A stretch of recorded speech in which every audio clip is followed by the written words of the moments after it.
এই হিন্দুদের সাথে যখন কথা বলবেন উল্টাপাল্টা কথা না বলে এই 10টা পয়েন্ট নিয়ে আলোচনা করবেন, দেখবেন ইসলামের সৌন্দর্য দেখে সেও কালিমা পড়ে মুসলমান হয়ে গিয়েছে। তাহলে হিন্দু ভাইদেরকে যখন দাওয়াত দিব, বলবো ভাই আমরা এত কিছুর পূজা করি না, আমরা হিন্দু ধর্মের প্রতিও শ্রদ্ধাশীল, কোনো ধর্মকে নিয়ে আমরা কোনো কটূক্তি কখনো করি না, তবে চিন্তার জন্য মাঝে মাঝে কিছু যৌক্তিক কথা আমরা ছুড়ে দেই, ঠিক কিনা? আমরা তাদেরকে বলি যে আমরা এতগুলো খোদার ইবাদত করতে পারবো না, একজনের ইবাদত করে কুলপাই না।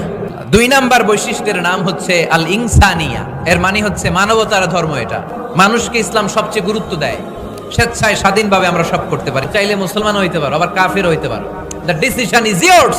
ইসলামের 3 নাম্বার বৈশিষ্ট্যের নাম হচ্ছে আশ-শুমুল। আর শুমুল মানে হচ্ছে শামিল করা আর কি।